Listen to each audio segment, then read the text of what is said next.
So here we actually have a bit of an interlude between acts, and this is sort of particular to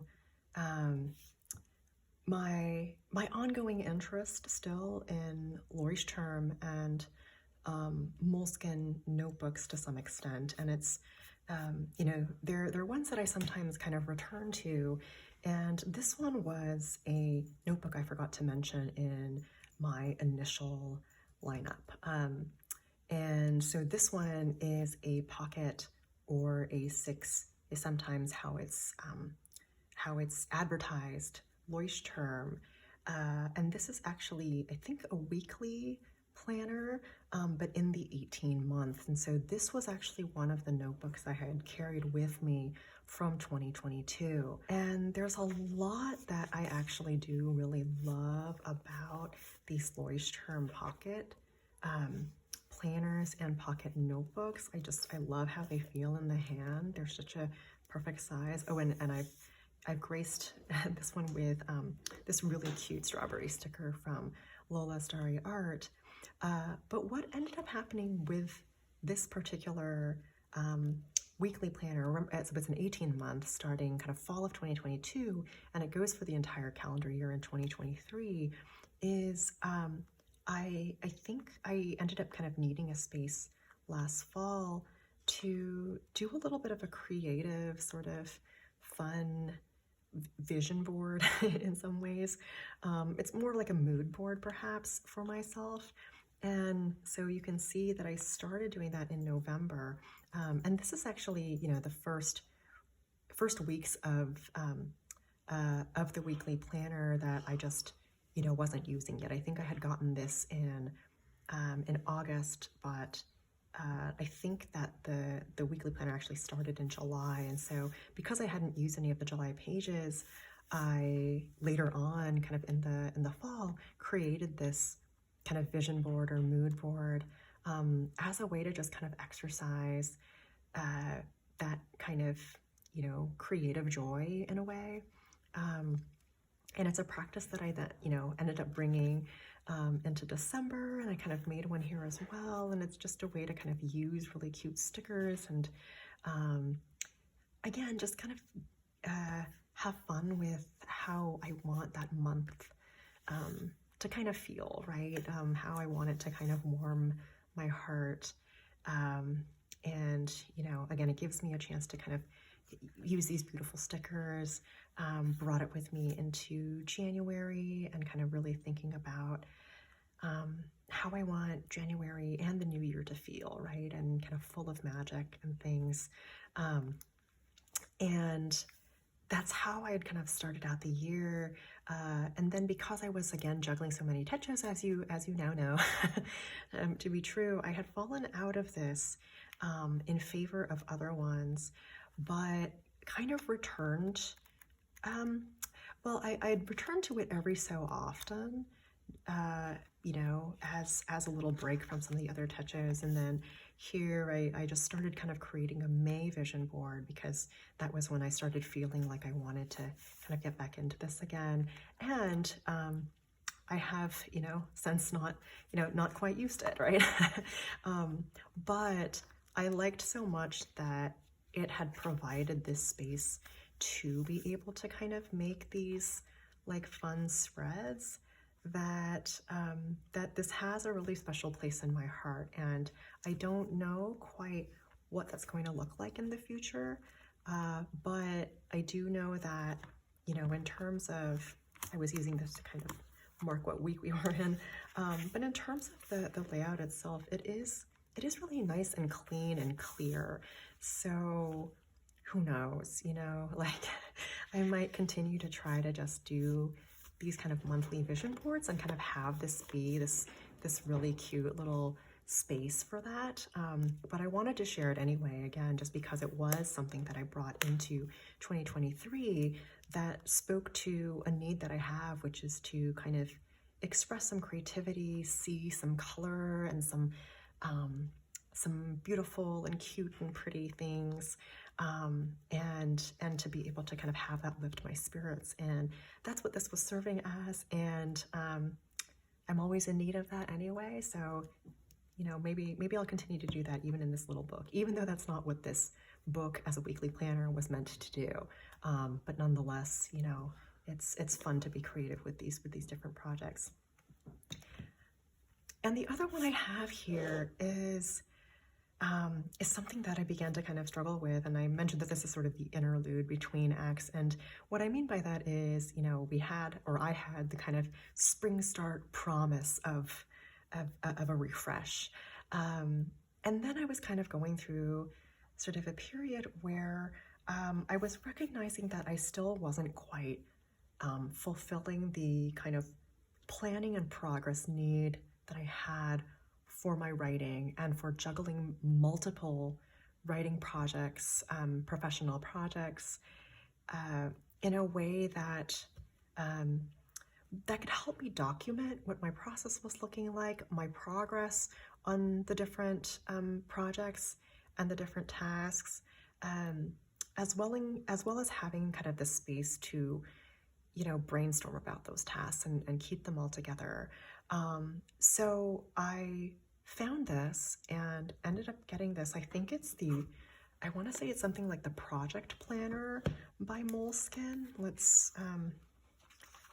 The Pro Project Planner is what it was called. And I think I found it for not very, for a discounted price. And so I thought, why not give it a shot? I'm not sure how I feel about this. I did kind of give it a shot, and I think that it can be really, really helpful for certain kinds of needs. And so if you're interested in picking this up, you know, it might be worth kind of experimenting with. This was just a beautiful, I printed out kind of on sticker paper, or kind of sticker photo paper. This is kind of a detail of a mobile wallpaper by Lola Starry Art, and I just thought these flowers were so beautiful and so striking that I wanted to kind of place this in front, and again, a way of making this notebook feel welcome to me. So, you know, just to kind of give you a sense, I mean, I think there's a lot that this particular kind of project planner promises, and I think could be really nice. I mean, it came with, this was part of, I think, the wrapping of it, or kind of the sort of, you know, what kind of came with the journal, just to kind of explain what it had. But I cut up parts of it, and I wanted to kind of keep it, you know, with the different sections, just so that it could help me, or help remind me what they were kind of for. Let me see if I can find the other one. Oh, here it is. So they've got this inspiration section, a planning section, and a logging section. And again, I think that it's really promising, in that it gives you that space for it. And you can even see they have like an entire contents list already here, so that you can kind of maybe fill in, you know, fill in the specifics or particulars of what you ended up using those pages for.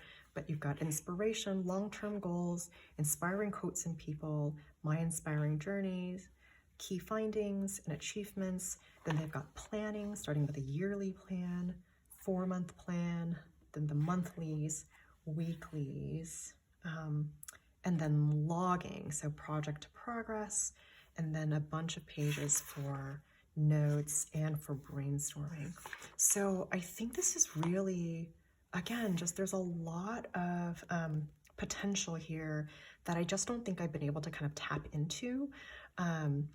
So, you know, I feel like I would need to spend more time with this particular planner to get the most out of it. And I don't think it's, I think because I've not quite figured it out yet and how it could work best for me, I'd not been able to kind of depend on it for my particular writing and project management needs. In terms of inspiring quotes and people, I have here This is a really wonderful scholar, Terry Pickens, and who is also now doing, I think, a kind of writing coaching or developmental editing.